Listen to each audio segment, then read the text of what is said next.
El día de hoy vamos a revisar el módulo 4 de la asignatura Derecho Constitucional Mexicano. Mi nombre es Roselvira Cedillo Villar. ¿Qué es lo que vamos a revisar? Primero, el módulo 4 se titula Elementos geográficos y la población del Estado mexicano.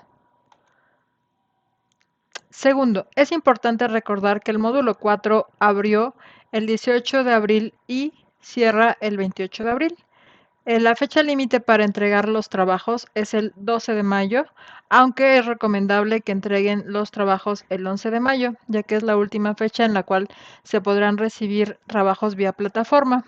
A partir del 29 de abril y hasta el 11 de mayo, se podrá entregar la actividad integradora. ¿Cuáles son los medios digitales de comunicación? Principalmente el canal de YouTube, @RosalviaCedilloVillar. ¿De qué se trata la tarea auténtica del módulo 4? Primero, en la tarea auténtica, lo que se tiene que realizar es, primero, analizar cuál es la importancia o lo que se pretende hacer en esta tarea, es que ustedes reflexionen sobre la importancia que tienen los elementos geográficos que conforman el territorio mexicano y, digamos, cuáles son las normativas que regulan esta parte del territorio, la población, la ciudadanía, la nacionalidad y cómo esto afecta a la esfera de los derechos humanos. Por lo tanto, lo que se busca es analizar la estructura geográfica que integra el territorio mexicano de acuerdo al texto constitucional para identificar el ámbito de aplicación espacial en el ámbito territorial. Entonces, ¿cuáles son las indicaciones? Primero, tendrán que revisar los artículos 27, 40, 41 constitucional, es decir, de la Constitución Política de los Estados Unidos Mexicanos. Este documento lo van a encontrar en la página de la Cámara de Diputados. También el otro documento es revisar los elementos del Estado mexicano en Introducción a la nueva Administración Pública de México. Y este es el capítulo 4 del libro del Instituto de Investigaciones Jurídicas.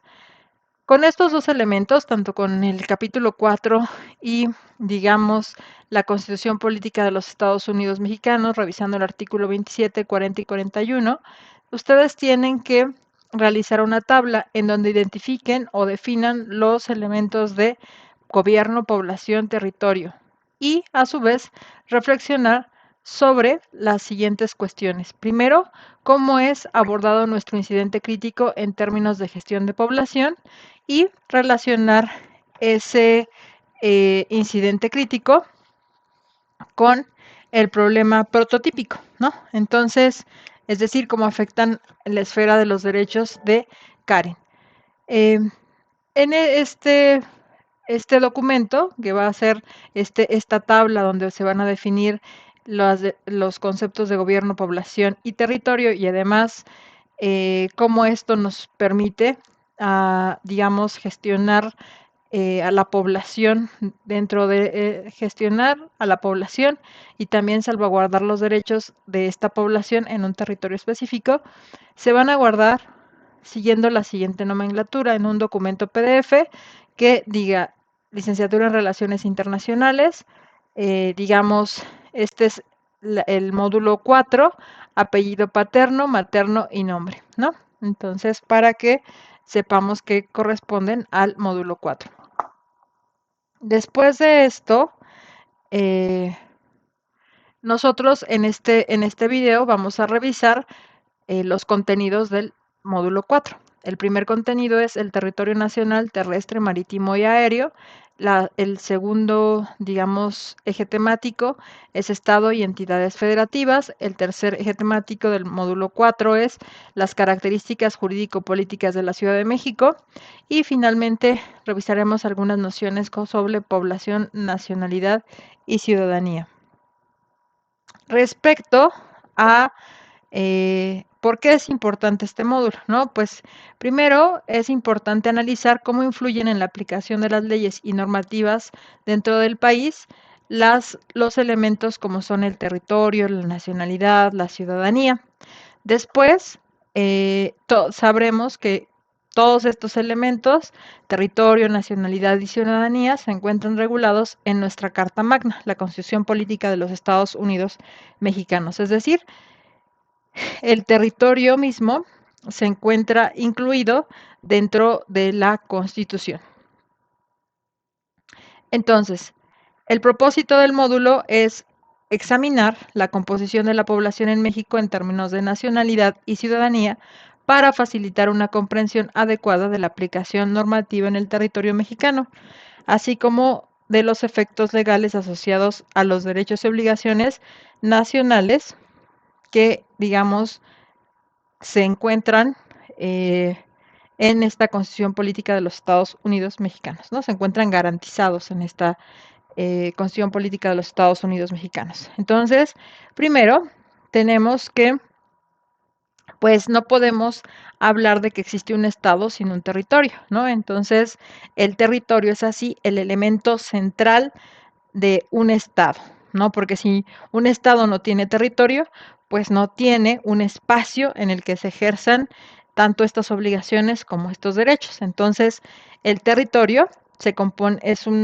digamos, es un conjunto de, eh, es un conjunto espacial sobre el cual se establece soberanía y control, ¿no? Por eso tiene una delimitación político-administrativa. Entonces, de acuerdo al artículo 27 constitucional, nos dice, la propiedad de las tierras y aguas comprendidas dentro de los límites del territorio nacional corresponde originalmente a la nación, es decir, ese territorio que actualmente abarca desde el río Bravo hasta el río Usumacinta, teniendo como vecinos a Estados Unidos y Guatemala y Belice, pues nos hace que esté delimitado nuestro territorio nacional y dentro de esas fronteras, digamos, se constituye una nación, en este caso la nación mexicana. Y obviamente dentro de ese territorio, pues se ejercen un conjunto de leyes, donde la Carta Magna es la Constitución Política de los Estados Unidos Mexicanos. Em,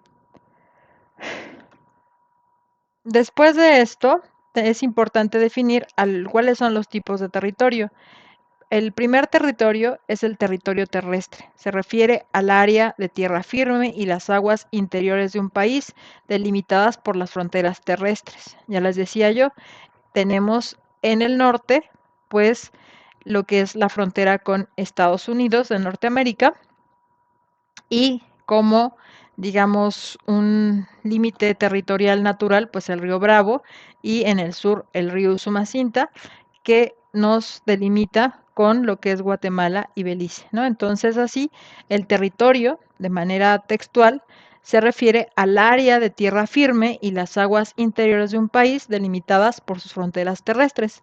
Este territorio está sujeto a la soberanía y jurisdicción del Estado y ahí se aplican pues un conjunto de leyes, ¿no? Entonces, es importante por ello delimitar cuál es el territorio terrestre. Después de esto tenemos el territorio marítimo. El territorio marítimo es esta área que circunscribe al territorio terrestre. Entonces, sobre las cuales se tiene dominio el gobierno, digamos, en este caso el gobierno mexicano. Entonces, se define como territorio marítimo, se refiere al área de agua que rodea un país y se extiende desde la costa hasta los límites establecidos por la ley internacional. Este territorio se divide en varias zonas, como el mar territorial, 12 millas náuticas desde la línea base, la zona contigua hasta 24 millas náuticas y la zona económica exclusiva hasta 200 millas náuticas y la plataforma continental. Estas zonas tienen diferentes propósitos y regulaciones, incluida la explotación de recursos naturales y la protección ambiental. Por ejemplo, todo lo referente al territorio marítimo lo estudia el derecho del mar, ¿no? Entonces, por ejemplo, en estas millas náuticas, pues son básicamente las costas, ¿no? Y después tenemos la zona económica exclusiva. Si nosotros, por ejemplo, queremos ejercer el derecho de la explotación legal de la pesca, pues solamente México puede explotar lo que son el área comprendida hasta las hasta la zona económica exclusiva, ¿no? Es decir, porque después de esta zona económica exclusiva, pues ya es dominio de otro estado o bien es, digamos, un espacio marítimo internacional, ¿no? Entonces, a partir de estas 200 millas náuticas, pues se termina el dominio de México sobre el mar. Después tenemos el territorio o espacio aéreo. Este se refiere al espacio sobre el territorio terrestre y marítimo de un país, o sea, recordemos la zona económica exclusiva y también, digamos, lo que está arriba de nuestro territorio. Se extiende hacia arriba desde el suelo hasta el límite superior de la atmósfera, es decir, hasta donde se encuentra la capa de la atmósfera. El territorio aéreo está sujeto a la soberanía del Estado sobre el cual se encuentra y las regulaciones que lo rigen abarcan aspectos como la aviación civil, la defensa aérea y la regulación del tráfico aéreo. Es decir, cada país tiene como obligación regular su tráfico aéreo y da acceso a la entrada o la salida de las aeronaves. Entonces, a eso se le llama también derecho aéreo, ¿no? O aeroespacial. Y también, por ejemplo, en caso de que se instalen algunos misiles, cuando un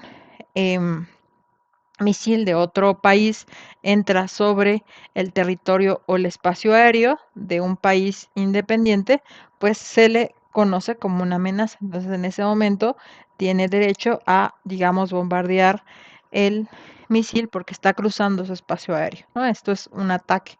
Entonces, esto también está regulado por el derecho aéreo, aeroespacial, disculpen. Entonces, de acuerdo a los artículos 42 y 44 de la Constitución Política de los Estados Unidos Mexicanos, el territorio nacional comprende, digamos, las áreas integrantes de la federación, los 32 estados y el Distrito Federal. Las islas, incluyendo los arrecifes y los calles de mares adyacentes, las islas de Guadalupe y las de Revillagigedo, situadas en el Océano Pacífico, la plataforma continental y las zonas y los zócalos submarinos de las islas, cayos y arrecifes, las aguas de los mares territoriales en la extensión y términos que fija el derecho internacional y las marítimas interiores, las 200 millas náuticas, el espacio situado sobre el territorio nacional con la extensión y las modalidades que establezca el propio derecho internacional. Entonces, básicamente, ¿cuáles son los elementos que conforman nuestro Estado? Se encuentran en los artículos 42 y 44 de la Constitución Política de los Estados Unidos Mexicanos. Después, en el eje temático 2, tenemos que, pues, primero, nuestro territorio se divide en las 32 entidades federativas, ¿no?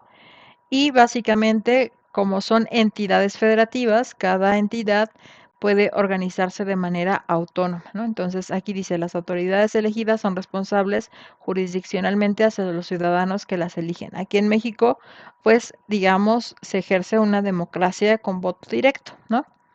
Eh, aquí no existe una subordinación entre el gobierno federal y los estatales, es decir, digamos que todas las entidades tienen autonomía, ¿no? Después de esto, tenemos, por ejemplo, que los gobiernos son elegidos de manera democrática, es decir, de manera soberana por las personas. Por eso existen votaciones y estas votaciones, el encargado, digamos, de organizarlas de manera autónoma es el Instituto Nacional Electoral.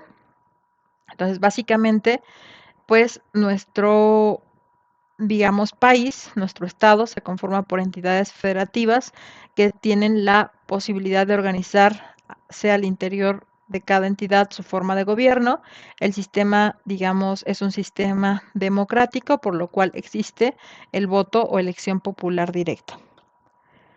Después de esto, tenemos que México, pues, en los artículos 40, 41, 116 y 124 de la Constitución, expresa la voluntad de constituirse como una república representativa, democrática, laica y federal, y se encuentra, digamos, donde diferentes tipos de funciones. Primero, las facultades, digamos, en términos de la seguridad nacional, son principalmente la seguridad nacional es un elemento fundamental para los estados, puesto que la seguridad nacional pues implica salvaguardar no solamente a la población y a la ciudadanía, sino también pues la estabilidad del estado, ¿no? Entonces, bueno, esta es una facultad federal y, por ejemplo, tenemos eh, algunos temas específicos, ¿no? Como la parte de los residuos y aquí dice, concurrentes, bueno, acá, exclusivas son las facultades de un orden de gobierno, como el caso de la seguridad nacional a nivel federal. Entonces, digamos que en términos cualquier estado, en términos de su ejército y de su seguridad, pues es algo que es una facultad exclusiva del gobierno, ¿no? Después tienen algunas facultades o funciones concurrentes, donde pueden tener, por ejemplo, tanto incumbencia diversos órdenes de gobierno, ¿no? Como puede ser el gobierno municipal, el gobierno estatal y el gobierno federal, ¿no? Entonces puede ser, por ejemplo, en materia de uso de suelo, pues tiene cabida el municipio hacer los cambios de uso de suelo, pero también las autorizaciones pues entran a gobierno local o federal o estatal y después pues digamos toda la regulación en materia federal. Entonces aquí hablamos de digamos obligaciones concurrentes, ¿no? Donde las facultades pueden estar distribuidas en diferentes órdenes de gobierno. Después tenemos, digamos, las funciones de tipo residual y estas se refieren a las facultades que no están expresamente concebidas en el orden federal, pero tampoco en el orden local. Por ejemplo, una de las obligaciones residuales se refieren al manejo de los residuos sólidos. El manejo de los residuos sólidos le compete al orden municipal. Entonces, esta, digamos, no se encuentra expresamente establecida en las leyes o en las legislaciones federales ni, ni estatales, pero sí, por ejemplo, todo lo que es las cuestiones de limpia y de manejo de residuos sólidos, pues le competen a el gobierno municipal. Entonces, algo que lo que no está expresamente definido como una obligación federal o estatal, se le conoce como una obligación en términos residuales. ¿Cuáles son las características jurídico-políticas de la Ciudad de México? La Ciudad de México pues tiene una regulación específica porque pues propiamente no es una entidad federativa. Entonces, bueno, antes de dimensionar las características jurídico-políticas de la Ciudad de México, es importante recalcar que históricamente no se operó de la misma forma que las entidades federativas. ¿Y esto por qué fue? Primero, porque la Ciudad de México constituyó, digamos, un espacio donde se, eh, se centralizaron de alguna forma algunas obligaciones administrativas, es decir, el gobierno ahí instauró como sede de los poderes, ¿no? Entonces, por eso es que el Distrito Federal primero fue un territorio bajo soberanía de un Estado federal, por eso teníamos un regente capitalino y no teníamos un alcalde, ¿no? Entonces, ahí el Distrito Federal fue la sede de los poderes de la Unión. O sea, como algo que pasaba, pues aquí, digamos, vivía el presidente, estaba la sede de la Cámara de Diputados, o está la sede de la Cámara de Diputados y la Cámara de Senadores. Entonces era el espacio en donde se sentaba básicamente la administración federal y los poderes de la Unión.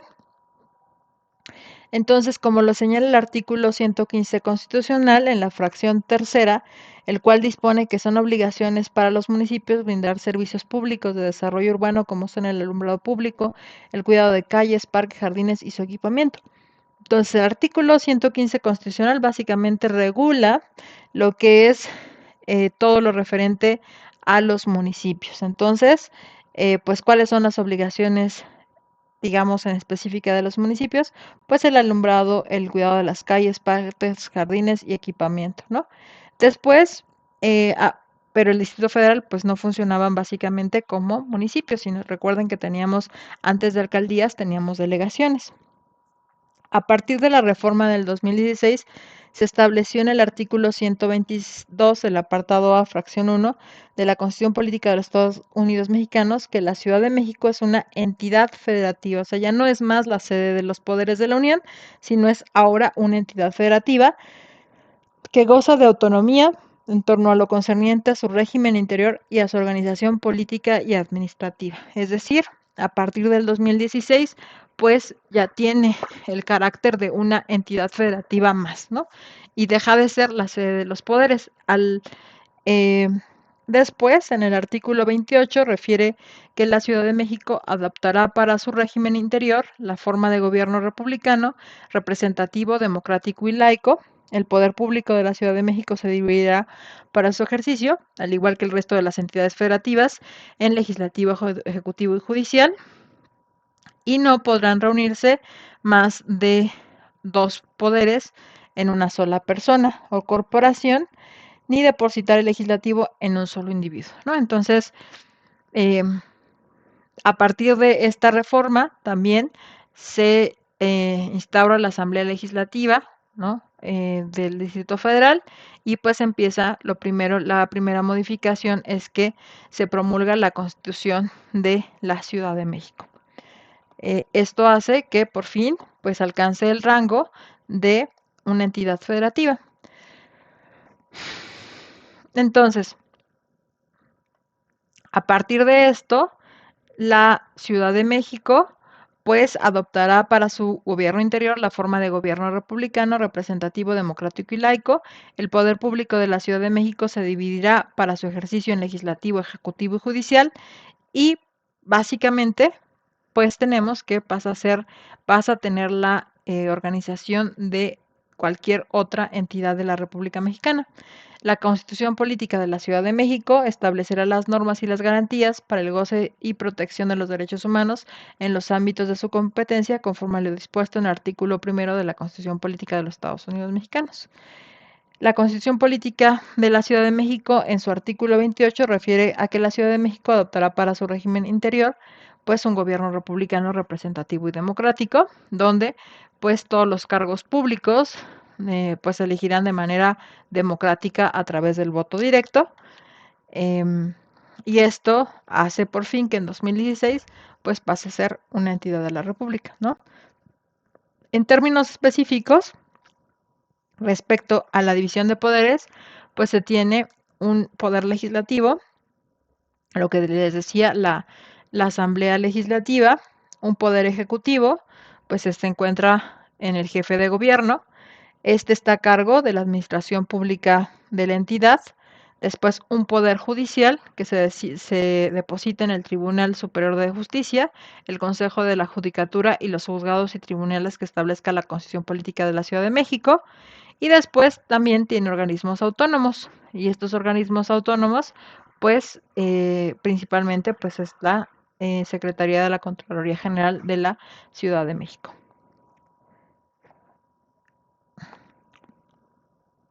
Finalmente, el eje temático número 4 del módulo 4 refiere población nacional y ciudadanía.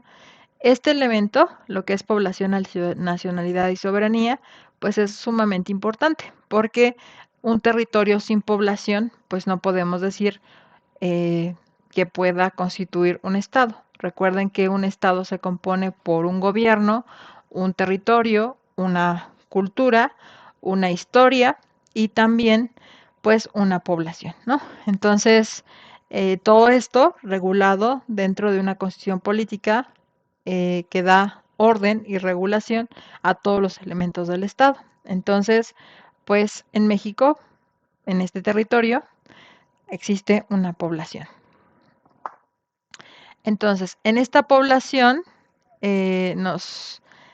como nos dice Marshall y Baltimore, la ciudadanía en esta, digamos, en este territorio existen un conjunto de derechos, ¿no? Y recuerden que la ciudadanía en México se alcanza pues solamente, o sea, tiene mayoría de edad y ciudadanía y ejercicio del voto a partir de los 18 años, ¿no? Entonces la ciudadanía es un estado que otorga derechos y obligaciones, ¿no? Y en términos de estos derechos y obligaciones, pues tenemos, digamos, al menos tres tipos de ciudadanía. Primero, la ciudadanía civil.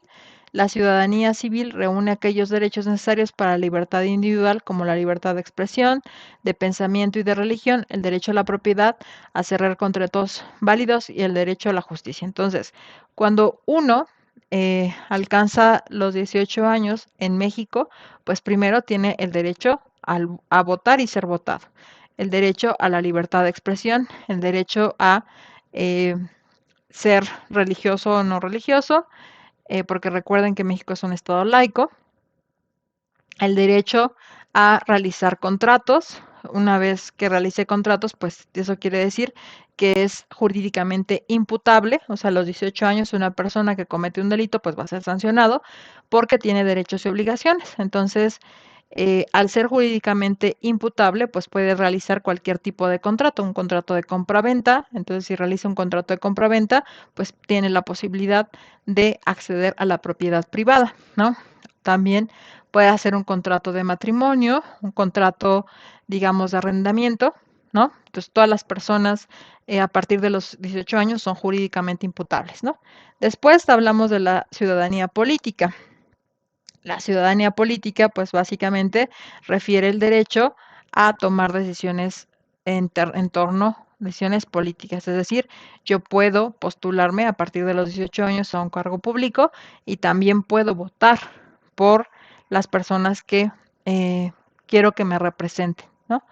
Y después está la ciudadanía social. Esta ciudadanía social implica el derecho a la seguridad social, a la asistencia sanitaria, a la educación y la vivienda adecuadas. Es decir, la seguridad social, pues digamos que es el derecho a la salud, ¿no? Se encuentra garantizado en la seguridad social, el derecho a un retiro digno, el derecho a un trabajo digno o un trabajo decente, también a la asistencia pública o a la asistencia sanitaria, pues todo lo que se refiere o está ligado con la Secretaría de Salud. También en la asistencia sanitaria vienen los servicios de limpia, la educación, el derecho a la educación. Recuerden que a partir del 2021 es obligatorio en territorio mexicano la educación desde el kinder o preescolar hasta la educación media superior.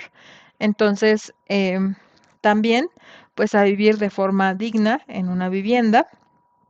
A esto se les conoce como derechos de ciudadanía social. Finalmente, ¿qué es lo que se revisó en este módulo? ¿Qué es lo más importante? Primero, aquí hemos explorado algunos elementos geográficos del Estado mexicano, la composición de su población en términos de nacionalidad y ciudadanía. Hemos comprendido cómo estos aspectos son fundamentales para la aplicación de la normativa en el territorio mexicano. La normativa es la Constitución política de los Estados Unidos mexicanos como, digamos, legislación máxima y por eso es muy importante conocer justamente esta constitución política. También saber que a partir de los 18 años, pues las personas con residencia habitual en territorio mexicano, pues pasan a ser ciudadanos. Y si pasan a ser ciudadanos, pues tienen la posibilidad de hacer un ejercicio de sus derechos civiles, políticos y sociales. Entonces, en ese sentido, una vez que uno adquiere la ciudadanía, pues tiene derechos y obligaciones. Y, por ejemplo, en México uno es, digamos, si nacemos en territorio mexicano, pues tenemos la nacionalidad mexicana, aunque hay diferentes formas de adquirir la nacionalidad mexicana. Por ejemplo, si soy hijo de padre o madre mexicana, pues puedo, digamos, adoptar la nacionalidad mexicana. También puedo, de manera voluntaria, adquirir la nacionalidad mexicana si cumplo con una serie de requisitos, uno de los cuales es vivir en territorio mexicano. También puedo adquirir la nacionalidad mexicana si me caso con una nacionalidad, con una persona que tiene nacionalidad mexicana. También nosotros tenemos, digamos, el ius sanguinis. Esto quiere decir que si mi mamá o mi papá es mexicano, pues en automático voy a ser mexicano, puedo optar por la nacionalidad mexicana. Si hay una persona nacida en una aeronave o en, digamos, en estas 200 millas náuticas que son, eh, digamos, mexicanas, pues voy a poder optar por esa nacionalidad mexicana. Entonces, pues esto es muy importante para saber los alcances y los límites, pues de nuestros derechos como son la ciudadanía, la nacionalidad y también una vez que tenemos una situación, es decir, por ejemplo, somos jurídicamente imputables a partir de los 18 años, pues saber que todo derecho tiene aparejada una obligación. Y con esto concluimos básicamente el módulo 4. Aquí están las referencias bibliográficas para que ustedes puedan consultar. Una de las principales, pues obviamente, es la Constitución Política de los Estados Unidos Mexicanos, que se encuentra en el sitio de la Cámara de Diputados y ustedes pueden descargar fácilmente. Bueno, pues muchas gracias.